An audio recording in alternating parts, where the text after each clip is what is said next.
A man once said, everything is possible in Formula 1, and fairly that is true. Even if you don't have a permanent seat, you can still be called upon from your reserve spot and show the world what you got. This year in 2024, Ollie Behrman would show us, becoming not only the youngest Ferrari driver, but also the youngest Ferrari driver to score points. But this wasn't the most surprising result a reserve driver ever managed to have. 2007 was one of the best seasons we could have ever hoped for. We had 3 drivers fighting for the championship till the bitter end: Kimi Räikkönen, Fernando Alonso and Lewis Hamilton. In the first 7 races, Hamilton would go on to be on the podium every time. Kimi would go on to win the next 2 races, showing us he wasn't out of the championship yet. As they were to race in the European Grand Prix at the Nürburgring, we would get one of the craziest moments in F1 history. The Spyker F1 team had one big problem. I mean, not that their car was shit and they were off the pace by up to 5 seconds a lap.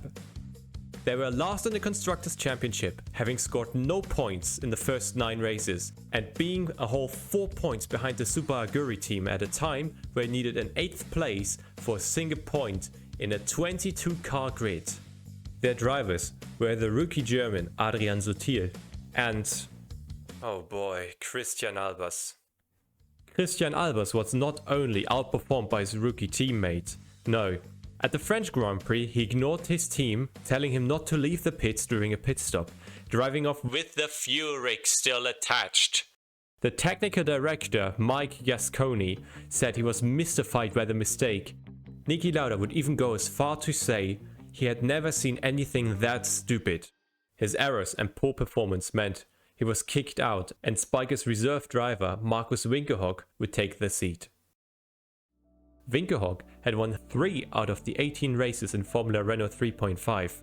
After finishing 3rd in the 2005 series, he became a test driver at Midland before the team would go on to be renamed to Spyker.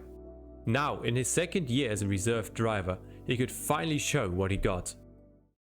Yeah, and he showed up by being at least 0.7 seconds behind his teammate in the practice sessions, and a whole 1.4 seconds in qualifying. Being 22nd and last meant there was no way he would ever get remotely close to scoring points.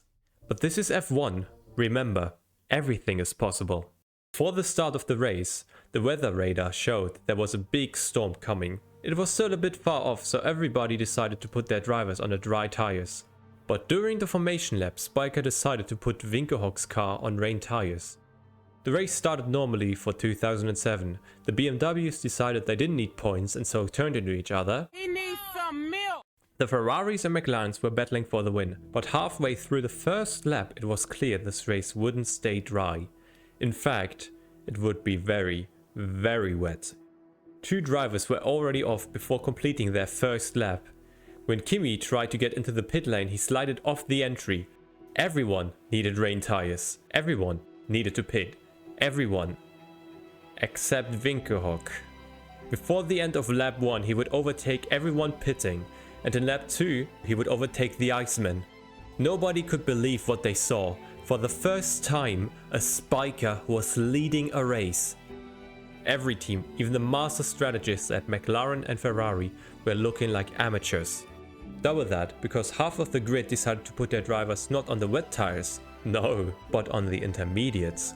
Start of lap 3 and not 1, not 2, but 6 drivers were off at the first turn, including championship leader Lewis Hamilton. The safety car would have to come out, and thankfully that car had enough grip because Liuzzi in the Toro Rosso decided he also wanted to play in the sand with the other kids, almost crashing into the recovery vehicle and giving us viewers today flashbacks to the fatal accident Jules Bianchi would have in 2014.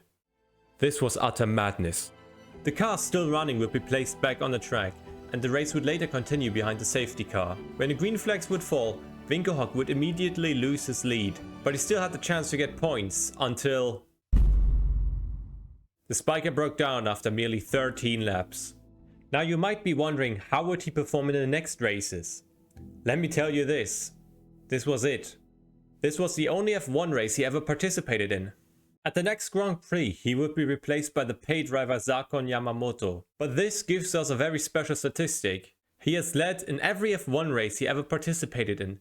Well, it's one race, but that still counts. And it's something no other driver ever managed to do. Also, Since he had led 6 laps in that piece of junk Spyker, that meant he had led a race in 46% of his career laps, the highest of any F1 driver. And don't you worry about a single F1 outing.